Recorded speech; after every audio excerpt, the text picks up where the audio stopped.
but queasy, remorse free. I trail the tail, maggot like flailing like Medusa. If ya looked at her, flailing like Medusa. If ya looked at her, doesn't hurt to die, a demigod death. Still got the breath that jumps me from one level to the next.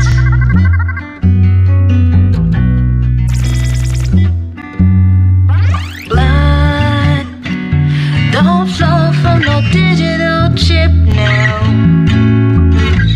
Put the quarter in a video, what you get is illusions. Blood don't flow from no digital chip now. Put the quarter in a video. Ooh, here we go.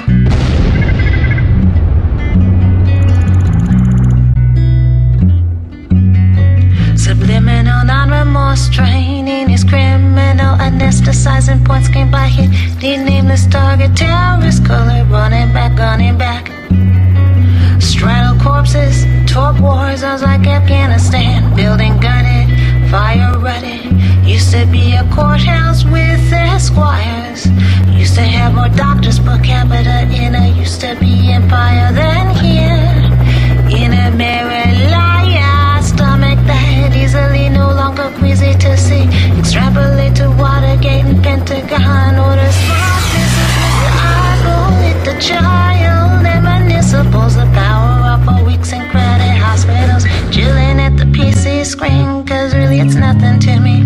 It's only simulation, double thumbed animation. Like the 10 o'clock news, misinformation. I can assure the American people we're making good progress, and also can assure free. this is just the beginning. We're living war zone free.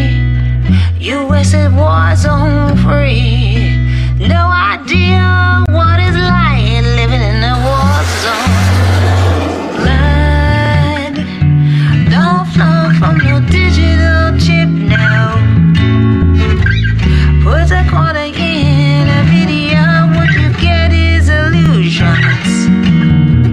Blood don't flow from no digital chip now. Put the quarter in a video, what you get is what you get is. Blood don't flow from no digital chip now. Put the quarter in a video, what you get is a whole spin, a big time show. Blood don't flow from no digital chip now. Put the quarter in a video. Oh, here we go.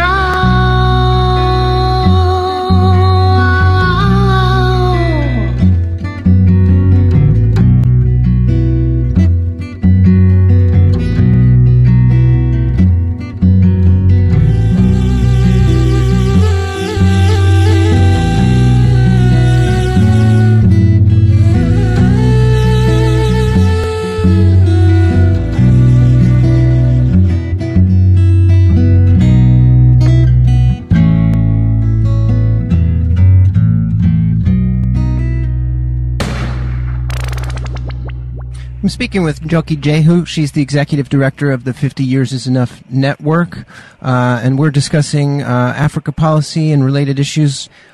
On the cover of the July 9th New York Times I quoted from earlier is a photo of a very stoic-looking George W. Bush accompanied by Condoleezza Rice and his Secretary of State, Colin Powell.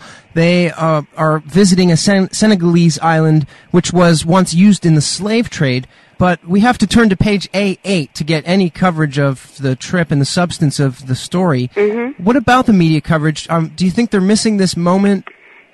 I mean, if you look at the New York Times, you will not get any kind of real story of what people are saying, how people are feeling. You just mentioned Gorée Island.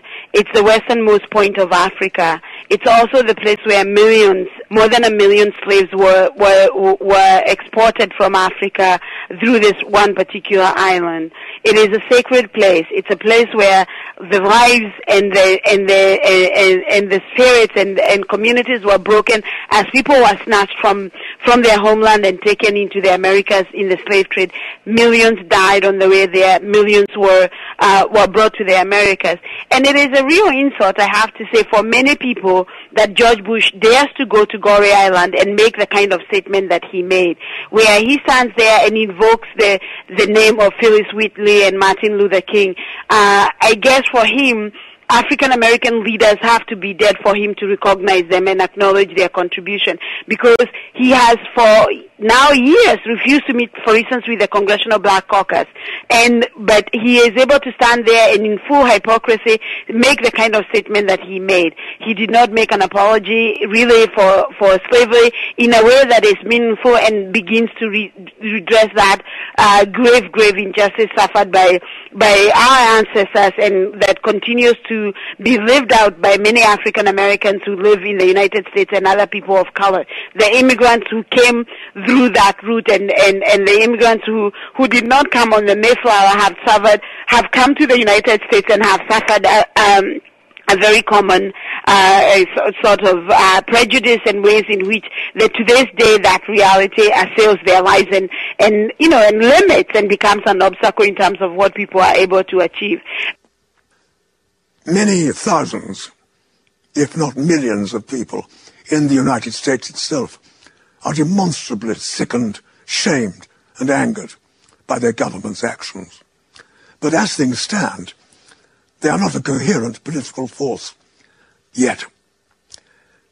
But the anxiety, uncertainty, and fear which we can see growing daily in the United States is unlikely to diminish. A writer's life is a highly vulnerable, almost naked activity. We don't have to weep about that. The writer makes his choice and is stuck with it. But it is true to say that you are open to all the winds, some of them icy indeed. You are out on your own, out on a limb.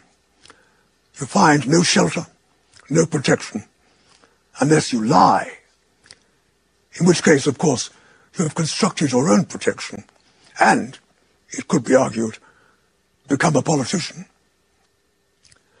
I have referred to death quite a few times in this speech. I shall now quote a poem of my own called Death. Where was the dead body found? Who found the dead body? Was the dead body dead when found? How was the dead body found? Who was the dead body? Who was the father or daughter or brother or uncle or sister or mother or son of the dead and abandoned body? Was the body dead when abandoned? Was the body abandoned? By whom had it been abandoned? Was the dead body naked or dressed for a journey? What made you declare the dead body dead?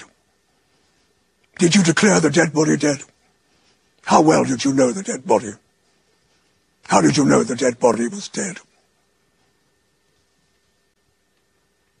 Did you wash the dead body? Did you close both its eyes? Did you bury the body? Did you leave it abandoned? Did you kiss the dead body? Dr. Moses has put out a nice little book here, The ISIS Papers. Interesting material there. Intriguing explanations. Psychoanalytic. Genetic explanations. That's good. No problem there.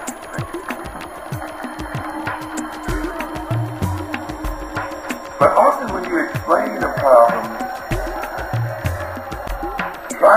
can to give an explanation that has in it an applied what? Program. See?